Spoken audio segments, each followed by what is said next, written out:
I believe we are broadcasting. And I would love to see how many people are here. Let's see, participants. All right. Yay. Welcome to the reboot, everyone. We are just waiting for a few more. Oh, fabulous. Look at that. The numbers are climbing. Welcome to the reboot. We are smoothing out our glitches, and we want to welcome everybody and give you an orientation. This is lovely. 45 folks. Hey, in the chat box, I would love it if you're new to the reboot, or let's see, I can't see the chat box. There, I want to see the chat. There we go. So if you're new to the reboot or tuning in from a place outside of the Central Coast, let us know who you are and welcome. Now that we're online, doing this online, we can welcome people from all over the country, and that's what we intend to do. Wonderful. We have 47. Oh, hello from San Diego. First time. And Cliff in Los Osos. This is great. Thank you so much. I'm going to give you a little orientation about the reboot, and then we'll get started. My name is Rocky Ross. I'm the host and curator of the reboot. We are in our third season. We started telling stories back in 2017 at Top Dog. That's what you see behind me.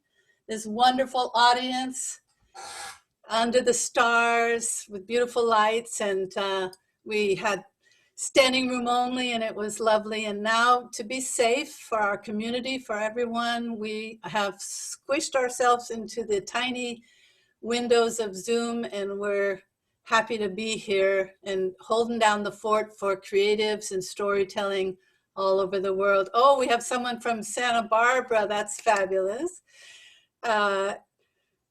And Martinez. Oh, it's just great.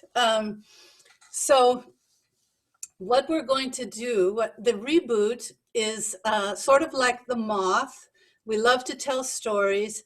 The thing that's different about the reboot is we're kind of a hybrid. We tell true stories around a theme, but I like to include a little bit of spoken word, monologues, sketch, and tonight we have a fable, a story, other kinds of stories. So it's different every time. We try something new. If it doesn't work, we reboot the next month and try new things.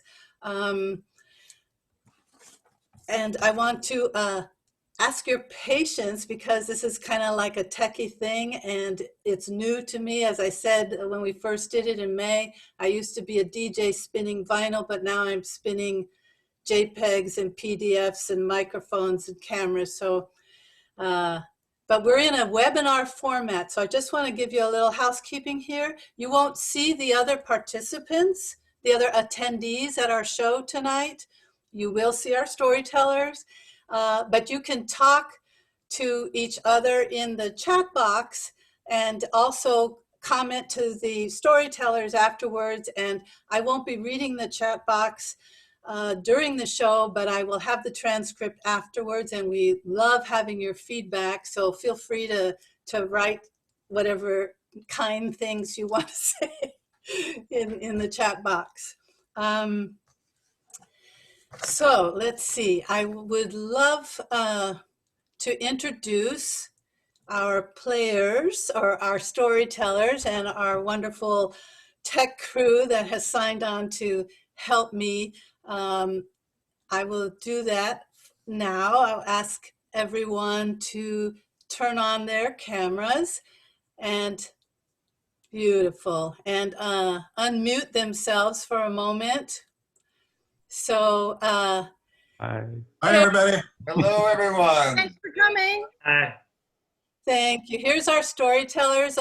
Dane and Ernie are the two wonderful improvisers from Central Coast Comedy Theater who have signed on to help us co-host on Zoom and work with us. So I really appreciate Dane and Ernie. And our storytellers tonight are Jean Melter, who you know, Michael Kaplan, Shauna Volpa, Dean Thompson, and Kirk Henning is with us tonight. He is the founder of Slowlio, which was a wonderful story slam in San Luis Obispo that ran for 8 years. And we're very delighted to have him with us tonight. I need a glass of water.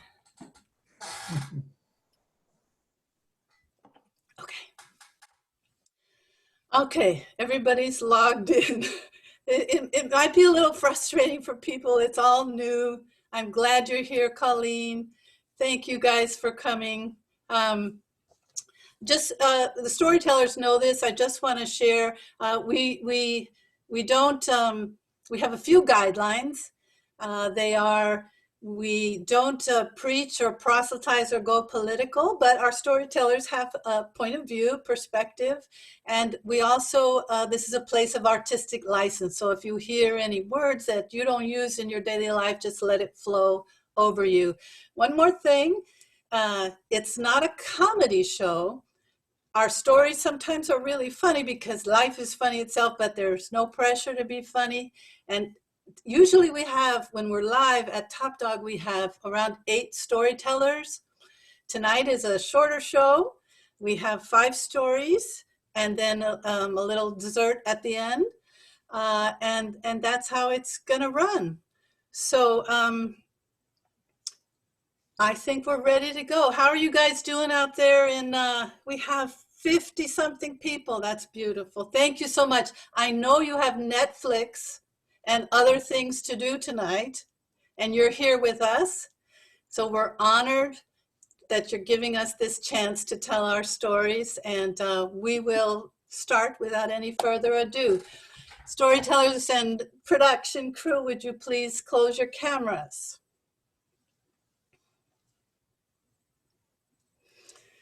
And Jean will close her camera too, because I'm going to do it. There we go. All right. I have to close this and come over here. And you guys will bear with me. There we go. So I choose the themes for the reboot. And what's really cool about the themes is that they are not a constraint. They're a springboard. We come at them from all different angles. And tonight's theme is loopholes. And I really like this one because loopholes are kind of ambiguous. They can be really good when you're rooting for the little guy and he finds a way to get out of that bad contract, or just free himself from something. Loopholes can be really negative if the bad guy's using a loophole to keep the good guy down. So we can come at loopholes in many, many ways, as smart exits, fast escapes, and catching somebody who shouldn't get away. That's kind of where we're coming from. Now I have something I'd like to share with you. In June, the reboot landed on Juneteenth, on that third Friday, June 19th, Juneteenth. And I, as a storyteller and writer, I like to do research, and I found some interesting backstory to the history of Juneteenth, and I shared it with the audience, and I got a lot of good feedback from that. So along those lines, I did a little research on loopholes, and I found something that I think is of value that I want to share with you. I think it's important as white people to keep that conversation going and educating ourselves about aspects of history that that we're not aware of. So this is a little something I found that I would love to share with you about the greatest loophole in American history. Now, pretty much all of us know that the 13th Amendment, signed in 1865, ended slavery. But not as many of us are aware that the 13th Amendment contains, to this day, a tragic 14-word loophole.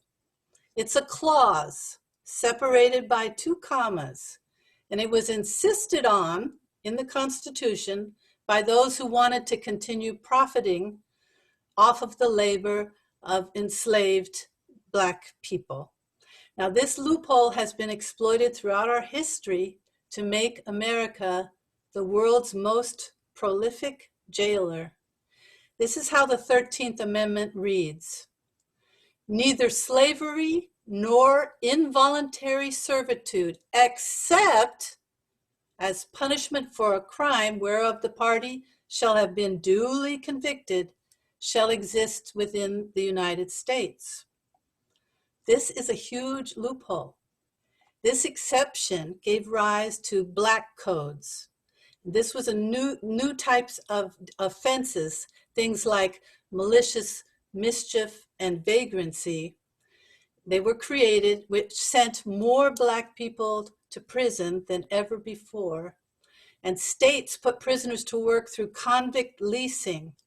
And across the country, tens of thousands of people, overwhelmingly Black, were leased by the states to plantation owners, railroad companies, coal mines, and road building chain gangs. Now, courts back in the day, they didn't see a difference between involuntary servitude and slavery.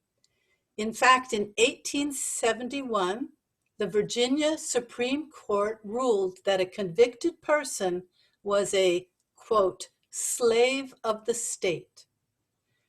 And as recently as 2010, a federal court cited the 13th Amendment in rejecting a lawsuit saying prisoners have no enforceable right to be paid for their work under the Constitution. This is the greatest of loopholes, still in the Constitution that we so revere. It's a part of our nation's story. It's something that I think deserves a closer look. If you're interested in doing research, I recommend the documentary 13th and the book by Michelle Alexander called The New Jim Crow. That's my history tidbit for the evening.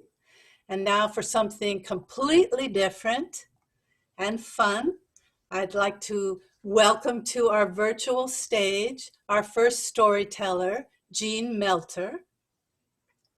There's Jean. Welcome, Jean. Hi, Rocky. Hi, so nice to have you. Jean's story tonight is First Confession. Take it away, Jean. Thanks, Rocky. Hello, everyone. Well, as a child, I was an absolute nervous wreck, and being raised Catholic did not help, because it's one thing to be afraid of spiders, getting lost, German shepherds, the mean boy down the street.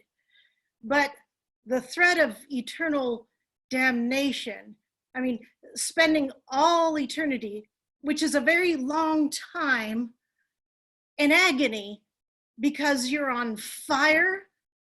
Wow. Now, I want to make it clear, I'm talking about my experience, my own experience with the Catholic Church in a particular time and place, and that's Los Angeles in the 1960s and 70s.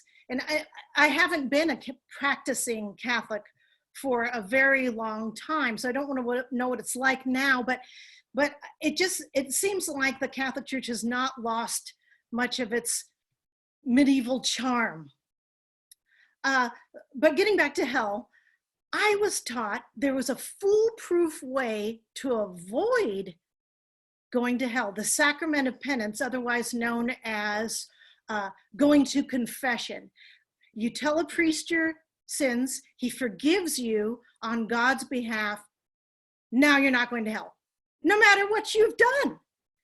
Okay, so say you murder someone in the morning, and in the afternoon, you die in a car accident. Well, if you manage to squeeze a confession in there between the two events, you're not going to hell. So I don't know, do other religions offer a deal like that? Well, so some of you have never gone to confession. So I'm going to tell you how it went in my day. So in the church, there's an altar up front, and there's a crucifix hanging on the wall behind it, and there's rows of pews, and then there's these little rooms set into the walls along the sides, little rooms in sets of 3. These are confessionals. And above the middle door was the name of one of the parish priests, and we're going to call mine Father O'Scary. So he sat in a chair in his little room, and then the rooms on either side of him were for the sinners, and each had a light above the door. So when a sinner entered and knelt down, the light went on, and everyone knew that confessional was occupied. And then the priest had little windows to his right and his left, and he'd slide open one window, do his thing, and then lean to the other side, slide open that window. Now it's that sinner's turn to confess. And by the way, even when the little window was open, your face and the priest's face were obscured by some sort of screen. Now, of course, you knew who he was, but the point was he wasn't supposed to be able to identify you, the sinner. So you had to confess your sins at least once a month, and sin came in 2 sizes: mortal and venial. Mortal sins were serious offenses against God, murder, adultery, etc. And venial sins were small, like swearing or telling a harmless lie. And in Catholic school, we spent much of 2nd grade preparing for our first confession. We had to memorize a script, and in that script, there was a place to plug in your personal sins. And our teacher, and I'm going to call her Sister Mary Discipline, gave us lots of examples of venial sins, because we were only 7 years old and unlikely to commit murder or adultery. Things like I pulled my sister's hair, or I lied to my mother when she asked if I'd brush my teeth, things like that. And we rehearsed. So Sister Mary Discipline would march us across the playground to the church, and she showed us how to line up along the walls. When it's your turn, you go into the confessional, you kneel down, you say your lines, and then you came out of the confessional, and you knelt down in the pews, and you said your penance, and by that I mean the priest absolved you of your sins on condition that you immediately say whatever prayers he had told you to say, like 10 Hail Marys, 5 Our Fathers, no biggie. So in these rehearsals, Sister Mary Discipline played the role of the priest. She said his lines, but her forgiveness didn't count because she wasn't qualified. Even though she devoted her life to God and worked her ass off, she could never, ever become a priest because she was a woman. Anyhow, leading up to our first confession, the big day, we 2nd graders heard a lot of horror stories, like kids who wet their pants in the confessional, or are barfed, or fainted, or kids who were lectured by the priest for so long that everyone waiting then just assumed that was a very bad kid in there. Now, another thing you need to know is Sister Mary Discipline told us that we couldn't claim to have not committed any sins. Like if you said you hadn't committed any sins, the priest would get mad at you, because we're all sinners. We all sin every day. But see, that just wasn't true of me, because like all anxious children, I rarely did anything wrong. I followed every rule. I never gave adults a hard time, and I obeyed anyone who was even slightly older than me. So for that first confession, and for dozens of confessions after that, I lied. I made up authentic sounding, age appropriate sins, but boring sins that wouldn't elicit a lecture from the priest. So our first confession took place on a Friday afternoon. At the appointed hour, we 2nd graders marched across the playground to the church, lined up along the side wall, and I was filled with dread. I was just praying my head off, please, God, please don't let me blow it. waited for my turn. Kid ahead of me came out of the confessional. I went in to this dimly lit little room, knelt down. Even without the other factors, you know, the script, Father O'Scary, going into a small dark room would have been awful. But due to the high stakes, I was absolutely terrified. But I gathered my courage. I took a shallow breath and I launched. Oh my God, I'm heartfully sorry for having offended thee. This is my first confession, and these are my sins. And I can't recall my made up sins. They were probably things like I played with my sister's Barbie without asking, or I ate too many cookies. Well, I got through my lines, such a relief. Then I waited for Father O'Scary to say his lines. Nothing. Silence. Oh my God, was he so appalled?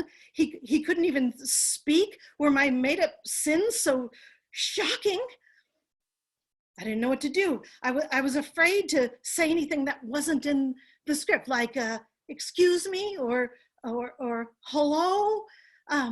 But I was also afraid to leave without getting absolution, even though technically I didn't need it. Then, after a minute, my little window slid open and I could see Father O'Scary's fuzzy profile. He said, "Yes, my child, do you wish to make a confession?" Father O'Scary hadn't heard a word I'd said. He'd been listening to the sinner on the other side. But I didn't tell him. I didn't want to know I'd made this huge mistake. So I just started over. I said all my lines again. And you know what? I was rock solid. Turns out it was a good thing that I'd had that little dress rehearsal. Father O'Scary gave me my penance for the age-appropriate sins I had not committed. And he told me, go and sin no more, which I could definitely do. I exited the confessional, knelt down in the pew, said my penance, and I felt great. My soul was extra clean, and I knew that all future confessions would be a breeze. Thank you. Thank you, Jean. Whoa, she went away so fast. That was, oh, beautiful. Thank you, Dane. This is Jean's wonderful audio book, which is available wherever you get your downloads. 20 fabulous stories. I've listened to them all. It's a wonderful thing to do on a winter night or a summer night. Thank you so much, Jean. Holy crap. Memoir of a Catholic Girl. Beautiful. Oh, good. I see people here from Washington. Jean, you have some friends from Washington and other folks. It's so nice that you guys are chatting in the box there. It makes us, we can feel you and we can read you, and that's a beautiful thing. Okay, our next storyteller is, is Kirk Henning. Kirk, would you please come on camera? There we go. Hi, everybody. Yeah, so Kirk's story is not a true story about Kirk. Kirk is a storyteller extraordinaire. He has a treasure trove of fables and other stories, so we called on him this evening to pull out one of those gems and share it with us. Kirk's story tonight is In the Bag. Take it away, Kirk. Thanks, Rocky. Hi, everybody. Well, this is just a little ditty, a little story.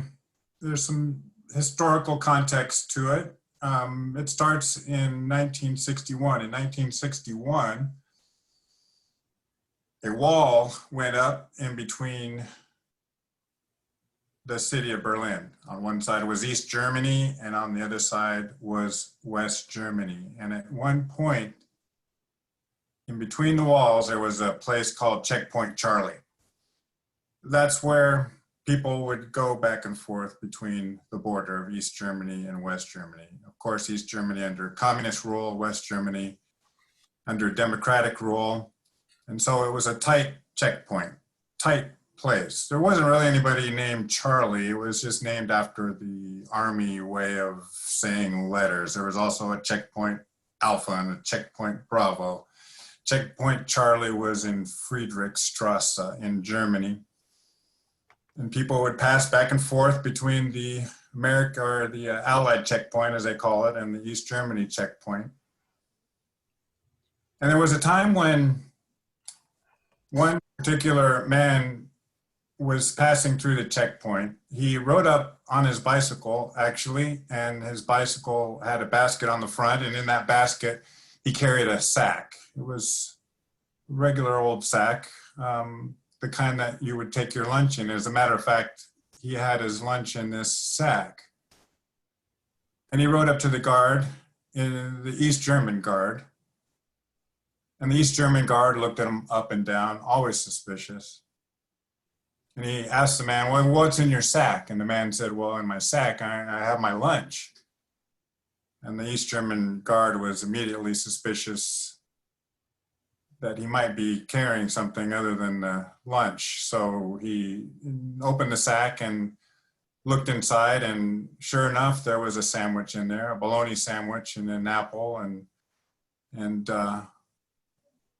the East German guard let him pass through.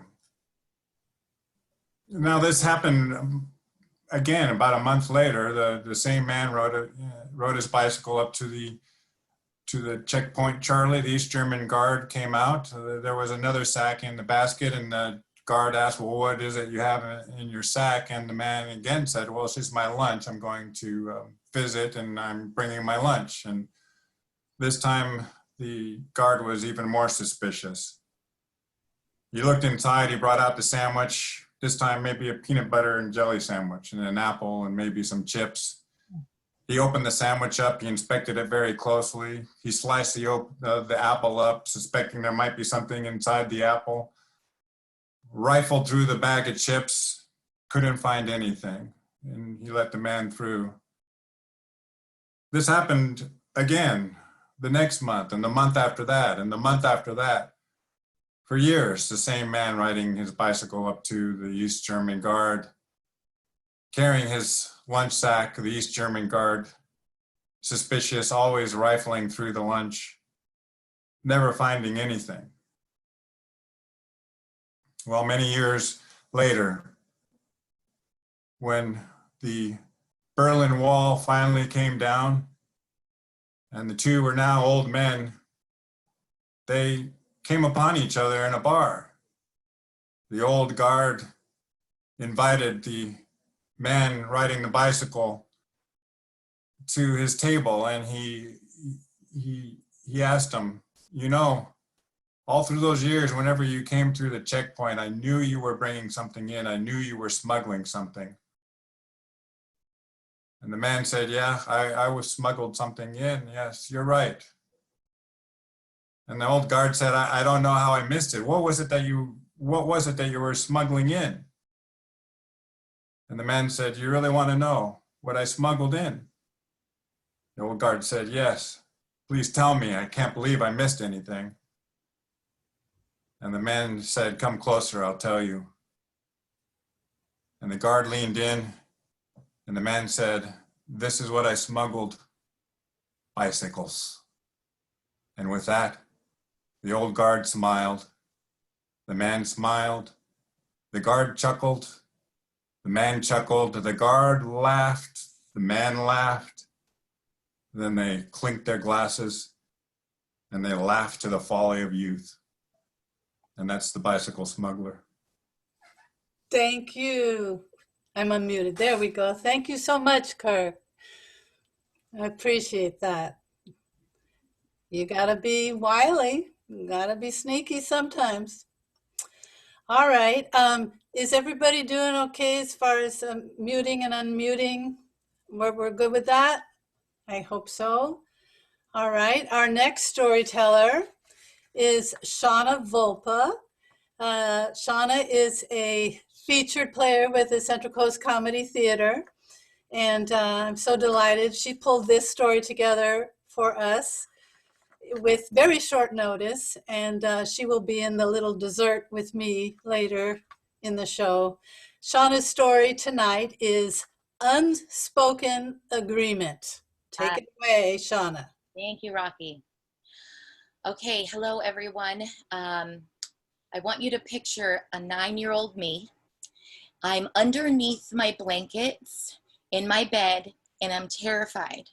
I have created a cocoon of blankets, so much so that I'm hot, I'm sweaty, it's pretty miserable underneath my blanket cocoon. I'm just recycling my own air, although I have kind of created a little bit of a spiral loop here in my blanket so I get a little bit of fresh air that comes in, but not enough to put me at jeopardy. And the reason that I have this is because I have come to an unspoken agreement with the monsters or the bad guys that are outside of my blanket in my room, that if I cannot see them, then they cannot see me. And if they cannot see me, they cannot kill me. And so I lived with that. And as long as I was unable to make any identification, I would live to see another day. And this unspoken contract also, it also worked with the monster that lived outside. This monster was most powerful at night. I call him the 20 feet from the door monster because that's when you could feel him the most. And if I went outside and say I had to do a chore, take out the garbage or feed the dog or something at night, I would do my chore. And then as I'm walking back, usually about 20 feet from the door, I would feel strong and I would zone in on like the doorknob and I would have this urge to run for my life. But because of the contract, you see, if I was to run or look behind me, that gave that monster full right to devour me. Okay, take me wherever it was going to do. But as long as I never looked behind me and I did not run, I just walked calmly to the door, I could live another day. I had a contract that worked like this with the monster that lived under my bed. However, it was a little bit different. This one, the monster was cool with it. I could sleep in my bed, no problem, no bothering me at all, unless a body part was to slip off my bed, say a foot or my hand or even my hair when you lift it up to get the cold side of the pillow.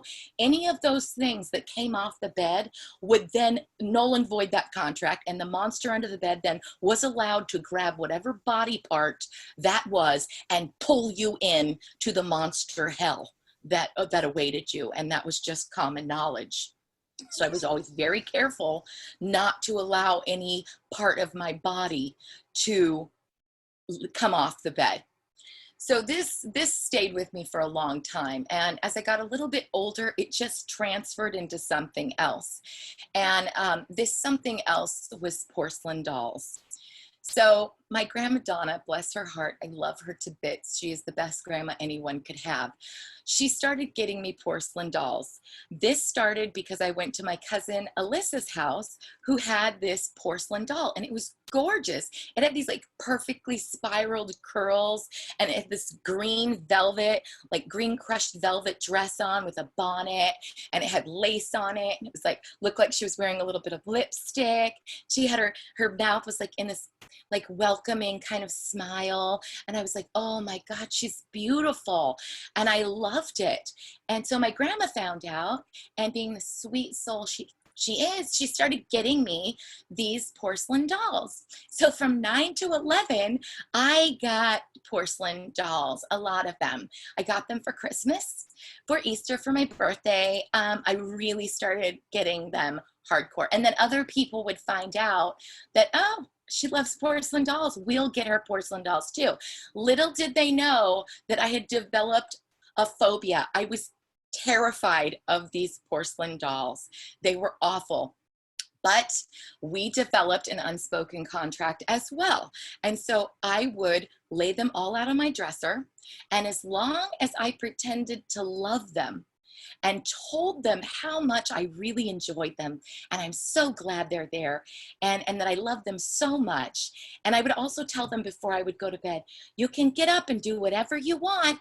Just make sure that you're in the same spot when I wake up. Okay. And then I would allow one of the dolls, I would cycle them into my bed, and I would allow one doll to sleep with me, not because I wanted to. It was because I had to. And I had to make sure I kept the cycle so not one of them got jealous and then killed me. So I was with this porcelain doll, and I will never forget. It was a beautiful porcelain doll, and it was like a wedding dress type porcelain doll, and she had black hair and dark brown eyes. By the way, they all have these glass eyes. I hope you know what I'm talking about. And they're just these soulless glass eyes. And so I had her in my bed with me, and I did my whole routine and told everybody, be good, I love you so much. And I laid her in bed with me, and when I woke up in the morning, she was gone. And I looked over the side of my bed, and there she was. She had fallen off in the night, and her porcelain leg had broke off, and it was on the side of her body. I about crap myself. I knew that was the end. They were all out for revenge now, and they were clearly going to murder me. And so I finally broke down, and I told my mom, I'm so scared of these dolls. I gave her the broken doll, and I asked her if she could please get rid of them. And so she took pity on me, thank my mom, and she took them all away, and she locked them in a shed outside. And so I was safe. And before I could tell my grandma that these dolls had tormented me, she had gotten me another one. And so I decided that I would gift it to my cousin Alyssa. And so I gave it to my cousin Alyssa, and I thought, oh, she's going to love this. It's so great. And then I told my grandma, don't get me any more of these Satan dolls. Okay. And so I was drinking wine with my cousin some, I don't know, 20 years later. And I was reminiscing about these porcelain dolls. And she told me that shortly after I had given her that doll, she had them all put inside of a giant storage bin and had her mom lock them in the garage. And that is probably why she's alive today. Thank you. Oh, now you have never heard of a porcelain doll phobia until the reboot. Thank you, Shauna. Thank you. All right. Before I introduce the next two storytellers, I just want to share a little bit of information. I teach storytelling. I'm a story coach. If you're interested in telling a story, or you know someone who has a fabulous story, please put your email in the chat box and let me know, and I will reach out to you, and we can workshop the story together so that it's a beautiful gem when you get up to tell it. I'm always looking for new voices. It's really important. The Reboot is a platform for new voices, so please spread the word, and also put your email in there if you would like to know to be on our list. So when we have 3 more shows, always the 3rd Friday of the month. In August, the theme is the one that got away. So opportunities, chances, people that you didn't go for, and what happened there, forks in the road, that kind of thing. In September, the theme is dirty work. So doing jobs that people don't want to do, cleaning up other people's messes, doing what you got to do, doing the right thing. All kinds of stories around dirty work. And then in October, the last theme, our season finale, is breaking the code. So figuring out what you really need to know, having an epiphany, breaking the code. So if you're interested in storytelling, that'd be wonderful. One more announcement. If you are enjoying this show and you want to support storytellers, actually just want to make a donation, I have a PayPal account. The Reboot has a PayPal account. I believe Ernie can put that in the chat box. There it is. So if you feel like making a donation, the money will go to the Bail Project. that's what we would love to do with the money. If you feel like it, no pressure though. It's this is all just a labor of love. Okay. Uh, with that, I would like to introduce our next storyteller. Dean Thompson has been telling story. There he is. Hello, Dean. You're off mute, so you can say hi. Yeah, let me hear your voice. Good. That's There good. you go. Okay. Dean has been telling stories at Slowlio and the Reboot, and I believe he also told a story at the Moth one time. So Dean's story tonight is A Promise Kept. Take it away, Dean. Sex, drugs, and rock and roll. That was the mantra back in the 70s when I was in high school. And I like rock and roll. I still do. The sex thing didn't work out so well. The drugs, on the other hand, that happened. When I was a senior in high school, my buddies and I decided that we would make our camp out that we were planning on going on that weekend just a little more interesting by bringing along a little cannabis. So we pooled our resources, and Donnie bought a bag of weed before school one day. And the bad choice we made was that we decided to try a little bit out at lunch. So we scrambled up this rocky hillside behind our school into a clump of trees on our lunch break. And we had lunch and took a little toke. And then afterwards, we scrambled back down the hillside to the school. We went our separate ways. I went into the bathroom, took care of business there. I walk out, and I'm walking down the hallway. As I'm walking down the hallway, I'm going for the drinking fountain. But coming towards me from the other direction are two people. Coach Johnson, who was our soccer coach and also the attendance officer, and Mr. Terry, who was the vice principal. Now, Coach Johnson was cool. Mr. Terry, not so much so. He always fancied himself some sort of FBI agent, you know, always dressed in a dark suit with a white shirt, skinny tie, crew cut, dark glasses, shiny shoes. Nobody really liked him. Anyway, I'm walking down the hallway. I'm heading for the drinking fountain when right before I get to the drinking fountain, Coach Johnson's like, whoa, Dean, come on over here. We'd like to talk to you. So they bring me over to this low wall, and I'm standing there, and he said, so what do you and your friends do up there in that clump of trees on the hillside? I said, just having lunch. He says, and before he can say anything else, Mr. Terry jumps in and he says, well, we just got your friend Bradley Sparks, and he was up there smoking marijuana. What were you doing? I said, having lunch, which was true. And Coach Johnson nods his head and he said, let me smell your breath. So he said, exhale. I said, he said, yep, you're smoking marijuana. Now, at this point in my life, I learned a little bit about adult psychology, and I decided to try out a technique that was recommended to us by one of my friend's older brothers who was in college. And so I looked at him and I said, yep, you're right. We were smoking marijuana. And it was just one joint. I took one puff, and then I decided it was a bad idea. And I convinced my friends that we shouldn't be doing this, especially during school hours. And it was a really poor choice on my part. And if I'm ever in a situation like this again, I need to use better judgment. And it was a really bad thing to do. And I apologize for doing this, and I'll never do it again.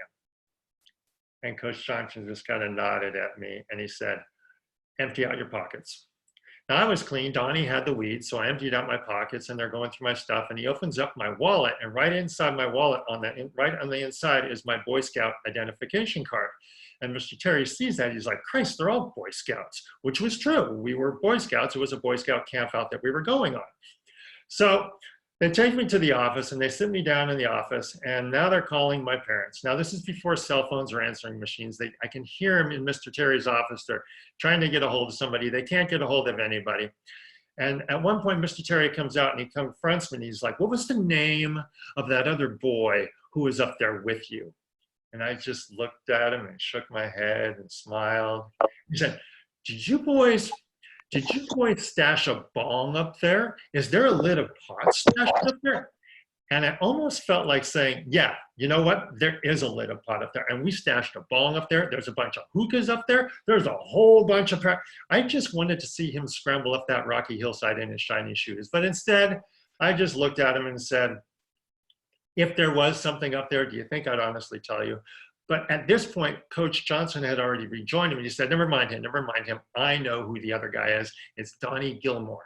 It's Donnie Gilmore, and I know what class he's in. Let's go get him. And so they left. Now I'm sweating because Donnie's got the weed, and if he gets popped and he's got the weed, we're all going down. So I'm waiting, and I'm sitting there waiting in the office, and I see them walking back into the office, and they got Donnie between him, and he's stone-faced. He is no expression at all. But right as he walks past me, he gives me the briefest of glances and a quick smile and a quick thumbs up. And I was like, yes.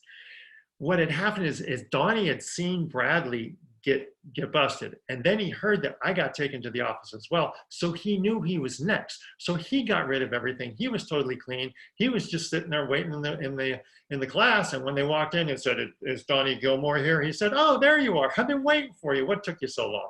So in the end, they had no evidence. All they had were our admissions and our breath. And our only repercussions were that we had to have a parent conference with Mr. Terry individually the next day. So the next day I'm in Mr. Terry's office, and Mr. Terry's there with my parents, and he's going on and on to my parents about how they're going to go easy on me because it's my first offense. And I'm a good kid. The teachers vouch for me. And honestly, this situation is really an isolated incident because there's maybe a dozen kids in the whole school that even indulge in this sort of behavior. And when he said that, I couldn't help. I just started laughing, going, yeah, right. But that didn't go over well because all of a sudden, all the adults in the room just stared at me. And it was the word basically was, you sit there with your mouth closed and you don't say a word. And I did. And then at one point, Mr. Terry turns and he looks at me and he says, Dean, I want you to make me a promise. I said, okay. He said, I want you to promise me that you won't smoke marijuana anymore. And I looked at him and I said, no, I can't promise you that. And my parents' jaws drop and they're staring at me like, you need to make that promise. And I said, look, I'm sorry. I'm not going to make a promise to somebody when I know I can't keep that promise. And Mr. Terry kind of sat back in his chair and he regarded me for a moment. And then he said, okay, then promise me this. Promise me that you won't smoke marijuana during school hours anymore. And I looked back and I said, okay, I can promise you that. Because I knew that was true. I knew that was a promise that I could keep. And I kept that promise throughout high school. I even kept it to myself not to smoke during school through college as well. And I only wish that some of my friends from school kept that same promise or had that willpower, because they ended up being my cautionary tales when it came to drug abuse. And I learned that, you know, there's a time for school and there's a time for work and there's a time for play and there's a time for having your head on straight and your faculties in order so that you can be interesting and intelligent to the opposite sex. And there's also a time to party. All things in moderation, including moderation. Thank you. Thank you. I always love stories from back in the day, from high school. Thank you, Boy Scout. Thank you, Dean.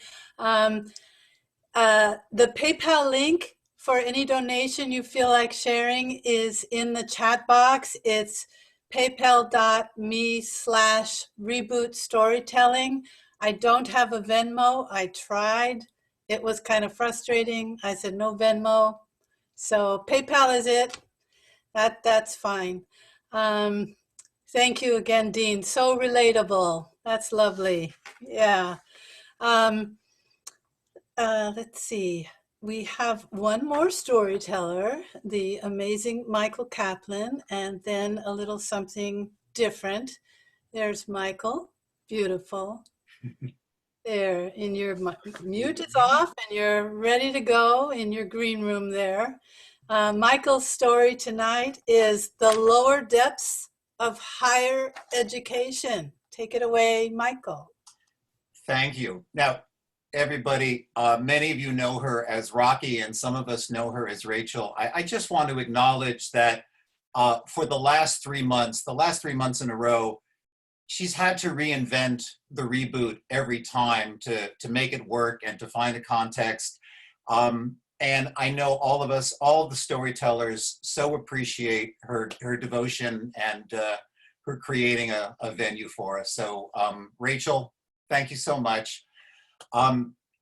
Okay, what you need to know is that you are looking at the worst Ivy League education that money can buy. In the late 70s, I got into Yale University, and I'll tell you right now, there is no way that I could get in today. My test scores were totally mediocre, and I just didn't have that virtuous, bulletproof resume that the young people have today. You know, I did not establish an orphanage in a third world country. I did not start an entrepreneurial business in my garage and then sent all the profits to an orphanage in a third world country. You know, I did speech and debate, but my grades were okay. I had some good letters of recommendation from teachers, and I wrote a funny essay, and somehow I squeaked in. So I showed up, and you know, this is a pretentious 300-year institution, 300 years old institution. And they say to you, you know, have you considered what your legacy is going to be at the end of 4 years? And I had no idea. But I did know that I wanted to major in English literature. And for the first 2 years, that was all I did, was I just took English courses. I loved it. I loved doing analysis on Milton and Chaucer and Pope and every dead white man that they threw my way. And after 2 years, at the halfway point, my academic advisor told me that I would never graduate unless I diversified and really, you know, started to go after that well-rounded liberal arts education that I was supposed to have, and that I needed to take some math and some history and some foreign language. And I didn't want to, because after 2 years, I hadn't figured out my legacy. But my focus had definitely sharpened, and I knew I wanted to major in English and minor in smoking marijuana, writing comedy, and chasing this one woman I was head over heels in love with. And I needed a fair amount of time to accomplish that. So I had to seek the path of least resistance, and I started looking for loopholes, and to my astonishment, they were all over the place. Now, what I'm going to tell you will probably appall you. And rather than see me as a devious, privileged young man wasting his family's money, if you can like imagine me as a mischievous, charming Ferris Bueller kind of figure, we're all going to have a better time, okay? So the classes at Yale, they were broken into 4 categories. And English literature, that was category 1. I was full up on that. My problem, first of all, was category 4. That was math and science, and that was not in my wheelhouse. But I went looking for a loophole, and it was there. And I think I know how it came into existence. When the university decided to create a film studies department, they tried to put it in category 1, and the English literature snobs said, absolutely not. So they tried to put it in category 2, and the history department said, absolutely not. And they eventually said, fuck it, we'll put it in category 4. The scientists and the mathematicians love movies. So there it was. I could take 5 math courses, 5 science courses, or history of film comedy. And while my classmates were breaking their brains on organic chemistry and advanced multivariable calculus, I was watching Marx Brothers movies. And I'll confess that to this day, I don't know what a fractal is. And I cannot tell you how my TV works, or really how to get an accurate square footage in any room in my house. But I can make a really compelling argument for why Harpo and Groucho were funnier than Chico, but would be less funny without Chico. Okay, now category 2 was dominated by the history department, and those were incredibly powerful lecturers and really compelling subject matter. But you know, in crunch time, for a final exam, it was all names and dates. You had to memorize names and dates, And, you know, if part of my minor was in marijuana smoking, then that just wasn't going to mesh because there were going to be short-term memory problems. But also in category 2 was American Studies. And that was kind of the amorphous, wide open, anything goes subject matter where, I mean, really, you could take anything off your nearby shelf, you know, an old piggy bank or a Grateful Dead box set or, you know, an LA Dodgers souvenir. And you could write a 6-page paper on any of these things for an American Studies class and it would totally fit. So then you had category 3, and that was the dog's breakfast of all the other humanities that still were you know, in play. There was anthropology and sociology and archaeology and foreign languages, and sociology was what I honed in on. Now, I'm not looking to cap on sociology. I mean, my daughter graduated with a sociology degree. It's an important area, more important now than ever before, but 40 years ago, it was really just kind of finding its way. And that department was full of these tremulous assistant professors who, you know, they were trying to create courses that would last more than 1 year. And most of them didn't. And I had this evil genius for sniffing them out. I mean, you know, people on the East Coast would always talk about how the easy classes were called guts. And, you know, the football players would always take Geology 101, which was called Rocks for Jocks, or Egyptian history, which was Mummies for Dummies. But I found that it was these one-off sociology courses where I could really run wild. Like I took one called Masculinity and Femininity, and we spent the entire semester in the seminar discussing the differences between the two. And there was another one, Mass Media and the Subliminal Mind. And over the course of the semester, we pretty much validated the idea that some advertising is very effective. So, you know, I started to think there is probably a course where I can pass and not do any real work. And I became like a Captain Ahab figure, just looking for the great white gut. And I found it. And it was called individual and social growth.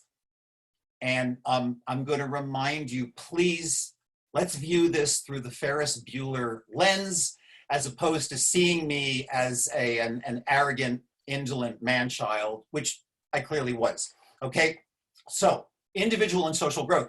Professor Barnett, so earnest, so hopeful that this class would like really stick and be her legacy. And we came together in the seminar and everybody had to choose like a demographic group experiencing social growth, some kind of transition. And people were just absolutely knocking themselves out. Oh, I'm going to do children of heroin addicts entering the foster care system. I'm going to do Catholic nuns that are starting to protest nuclear power plants. I reached for the low-hanging fruit and said, I'm going to do seniors that are about to graduate. And that created a little buzz in the classroom, like, whoa, yeah, that was right in front of us. Nobody saw that. Okay, so then what happens is that one time before class, Professor Barnett approaches me and she said, look, I hear that you've written some plays, and that was true. I had a couple that were produced on campus. And she said, you know, there are quite a few plays that have been written about emotional development. And I thought, yeah, like King Lear and A Doll's House and A Chorus Line. I mean, you know, you can't throw a rock at a theater without hitting a play with emotional development. And she said, would you like to take the interviews that you're going to conduct and turn them into a play instead of a final paper? And in that moment, like right behind her, this massive loophole opened up like the size of the Holland Tunnel. You know, like if you're my age, maybe you watched Time Tunnel as a kid. I mean, it was that kind of experience. So now I just had to deal with these interviews that we were all supposed to conduct. And obviously that was going to be pretty easy. All I had to do was find 5 seniors, interview them for about an hour, ask them the same questions, write it all up, condense it, etc. But you know, that was going to take 6, 7 hours away from wanting to write comedy and woo this woman I was head over heels for and smoke my body weight in Thai stick. So I just decided to walk into the class and wing it. And it was my turn to talk about my interviews. And I said, okay, well, the first one was Gary. Gary just got into business school. He hit all of his chalk marks. You know, he did exactly what he was supposed to do, but now he's thinking that he really didn't get the essence of the college experience. And that immediately sparked like a 10-minute discussion with everybody talking about, well, what was the essence of the college experience? And so that played out. And then I talked about Mona, who did exactly what her parents wanted and took all the courses to be pre-med. And yet at the finish line, she was balking, she was frozen, she couldn't finish her applications to med school because she realized that was not what she wanted to do with her life. And so she was now trying to figure out how to tell them and what to do next. And then there was Roger, who knew his college romance was about to end because he was going to the East Coast and she was to the West Coast, and he felt like he was waking up under the sword of Damocles. And then I talked about Theo, who had partied the entire time and then at the last minute, you know, had realized that college was like an incubator and he wasn't ready to leave, he wasn't ready to hatch, and he was hastily applying to grad school. And that started another passionate conversation amongst everybody about how, yes, college really was like an incubator. And I let that one kind of play and play until it petered out. And then somebody turned to me and said, so what about your 5th interview? And I looked at my feet and I said, yeah, well, that got a little uncomfortable and I don't really want to talk about it. And a gasp through the room. And then Professor Barnett said, oh, I was worried this might happen to somebody. Michael, is it fair to say that she abused the interview? And I looked very innocent, I looked very victimized, and I said, yeah, I felt like she used it as a springboard for her own neuroses. And everybody like went wild, like I had had the experience they all wanted to have. People were coming up to me afterwards like, good job, man, way to go. So now I got through that. I still had to write the play. I stayed up all night before it was due. Absolutely one of the worst things I've ever written. The title is the main giveaway. It was called, it's very hard to say this with a straight face. It was called Zero Incubation. And it was set on the night before graduation with 5 seniors sitting around and talking and bitching and angsting, and contained the cringeworthy line, don't you understand? Once you leave the incubator, they don't let you back. You can't hatch twice. I got an A. Professor Barnett asked if she could keep a copy for her files for future classes. There were no future iterations of individual and social growth. I graduated with honors, and within a year, there was a huge crackdown on the academic requirements at Yale. And I don't believe it was a coincidence. What I think happened was that a dean was going through various transcripts and he came across mine and he nearly shat himself. And he thought, if this gets out, this is going to be a huge embarrassment to the institution, and created a task force, and they just started covering up all the loopholes and making it come together. And you know, and no way that you could take film instead of science and instead of math. And you know, I look back and I had a wonderful 4 years in college, but now much later, I do have the regret. I did not have a well-rounded, world-class education. But everybody who showed up after me had to. And that was my legacy. Back to you, Rocky. Well, I thought you could hatch twice. News to me. That's what a college education is for. All right. You do look like the mischievous Ferris Bueller. Okay. that concludes our storytelling for this evening. We are going to take you now to a special place, an imaginary place, and I would love for that slide to come on now. And you please enjoy this musical interlude.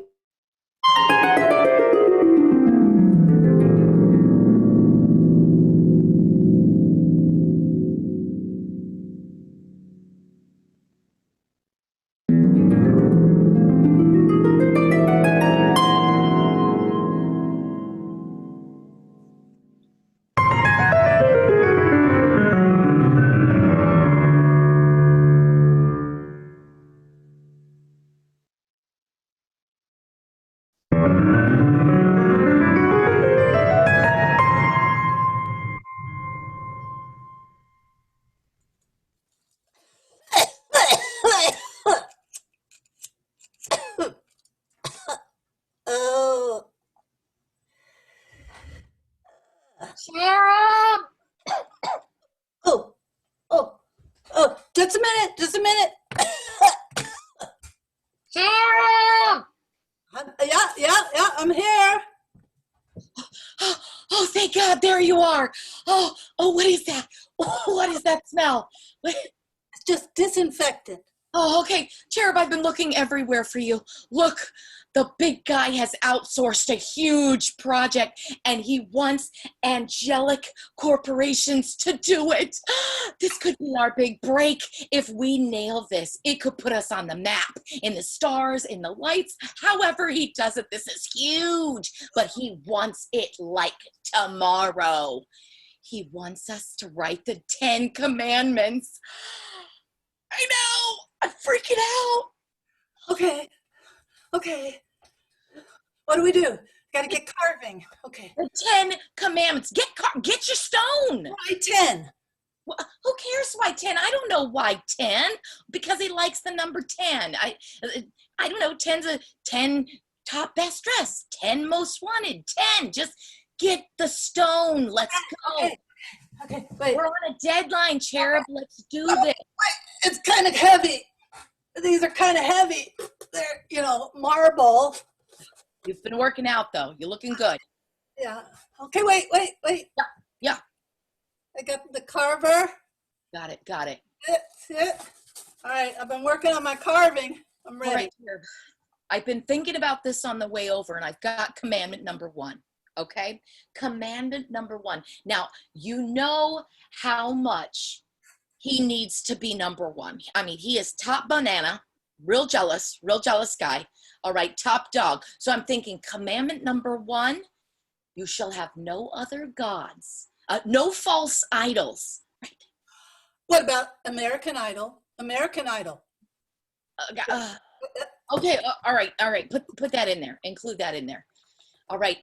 Okay. Number two. You shall not misuse the name the Lord our God. Right. But Gabriel, what about the politicians? What will they do if they can't use the Lord's name in vain? And what about the consumers? You've got the armor of God pajamas, the baby Jesus cookie cutter, and the grow a Buddha in 3 days chia pet. What about that? Right. Also orgasms. Oh, they love that. Yeah, I've heard you shout Jesus quite a few times. Write that in there.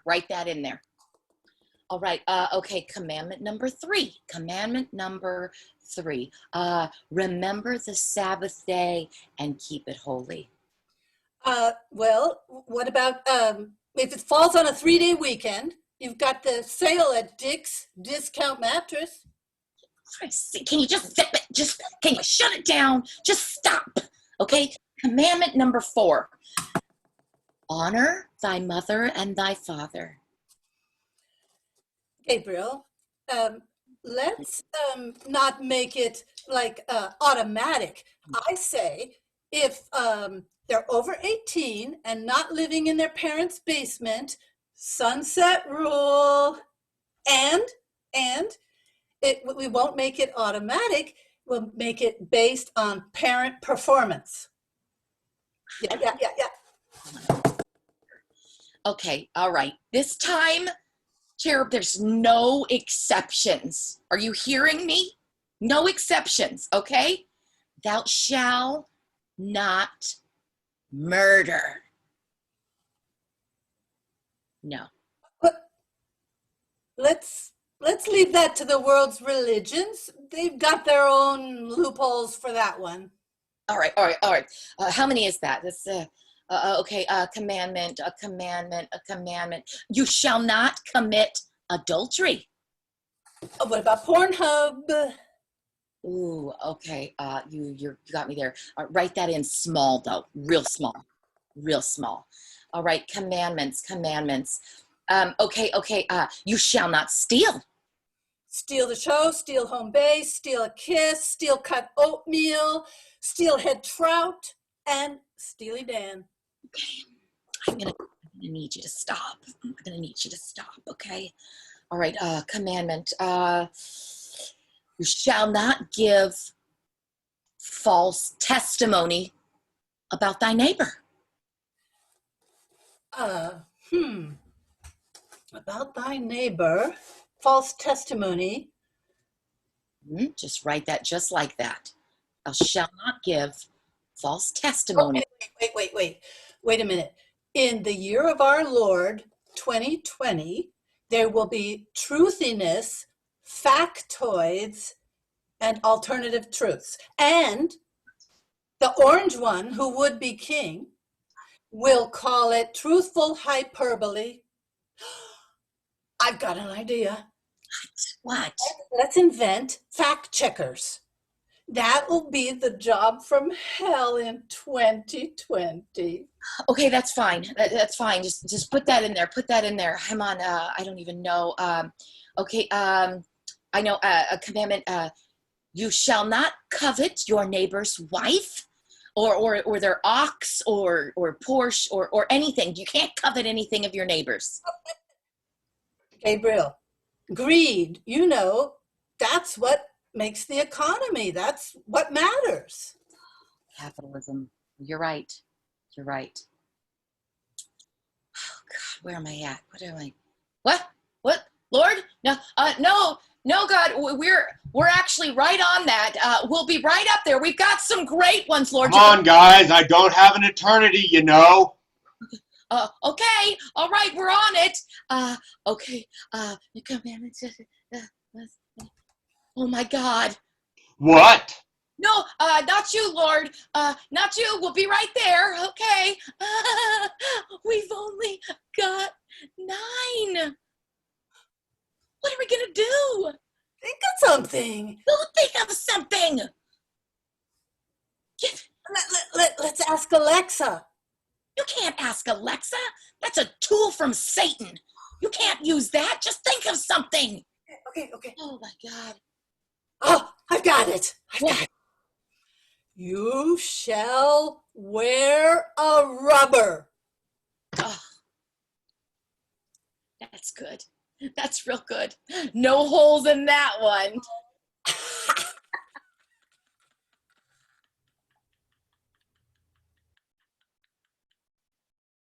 Whew.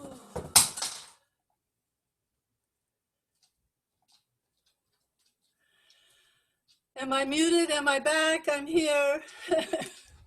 All right, everyone. That's the reboot for July. I hope you enjoyed our stories and our little sketch. Thank you, Shauna. Go out and make loopholes when you need them. We will stick around. Let's have all the storytellers back on the screen for a moment. There we go. There, just want to say thank you. And Thank you, Rocky. Yes, thank you so much. everybody, Thanks everybody for joining us. yeah, thank you for joining us. Thank you, storytellers. Thank you for your donations, and please remember, and thank you, Ernie and Dane. Please come back on. There they are. Couldn't do this without you. It's a group effort. Got your back. Appreciate it so much.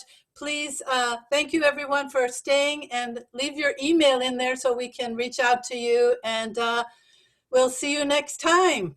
And I'm going to stay on if anyone wants to chat. You guys are welcome to go have your cup of tea, glass of wine, and enjoy the evening. Thank you so much. I'm going to have a glass of water. All right. Good job, everyone. Nicely Love done. your guys' stories. Very That was swell. Good. It's good to go shorter, keep them short. And so we started at 7 and it's 8:21. So good. The sketch was cute. You're beautiful. Love the stories. Thank you everyone for leaving your comments. We appreciate it, and hope you'll join us on what is it? August, third Friday of the month in August. Ernie, do you have those dates handy? We can put in the chat. Rachel, what is the theme again in August? It's the one that got away. Oh, of course. Yeah. So I'm going to relax now with some tequila. August 21st. August 21st, the one that got away. If you're interested in telling a story, let me know. And also, I'm so excited. I've been connecting with people around the country. There's some folks in Maryland that I'm going to invite. A wonderful guy. I would love for him to tell a story. So hopefully we'll have more people from all over the country next time. Perfect. August 21st, the one that got away. And then September, third Friday. Do you know what it is? Yeah, we'll do a national audience. Are you going to, 18th. if the governor loosens up the restrictions, are you going to try and do it back at a Top Dog again? You know what? I recognize, thank you so much, Francis. I recognize that doing it at Top Dog, there's nothing in it for them. Without a crowd, they can't go and buy food. Right. And so the Top Dog owners are just doing it out of the love of their hearts, but they're really stressed. Patrick recently had an episode of Millionaire's syndrome, vertigo and stuff. So they're just really stressed. And I think we can't go back to Top Dog until we can have real people there buying food. So That makes sense. I thought about, just going dark. Let the reboot just lie low until we get but tonight was fun, and so Yeah. it's kind of hard for me to let it go. If you Me guys too. if you're still into it, we'll keep at it. You just have to keep your streak going and do it a different way in August. I don't know what that's going to be. Maybe all of us in a different room of a big house. That would be interesting if we were all in one studio and one camera, and we just But not breathing on each other. we kept distant. Anyway, who knows? She said, "We are with you every step of the way. Sounds exciting. National participation, Red Barn." Anyway. And so, Rachel, did you record this evening? Yes, everyone who's still listening, I will post a link to the recording. It will be on the Zoom cloud. The link will be put on our Facebook page, and I can email it to you, storytellers, and you'll be able to just click That'd be the good. link and go see it. Thank you, Dane, for remembering to record. Yay! Thank you, wonderful. Ernie, for keeping the chat going. I couldn't have done it without you. And Frances wants us to have it at her house, and she's got a carport. I call carport. I might have a line on a venue that we might be able to use. no, I have a lovely backyard, but we need a really good camera. We need a camera person, and all of us socially distancing and taking the mic one at a time. We'll talk about it. I also had an idea. This is just something I want to throw out there. Maybe after the season ends, or just something, and start thinking about now. I want to do a storytelling thing called COVID Stories, the Scream in Our Hearts edition. Yeah. And I want to it's like the elephant in the room. We're all doing escapist stuff, but maybe as artists we can create around COVID. It doesn't have to be all serious. It could be how our lives have changed, how we've adapted, and relationships that we've formed. I mean, and we can come up with, you know, like COVIDiots, stupid things that people do, you know, just so it's an idea to just face what we're going through in a creative way. Bye, Ernie. Bye, Shauna. Hi, Shauna. Great job. Oh, Shauna. Great job, Shauna. Thank you, Shauna.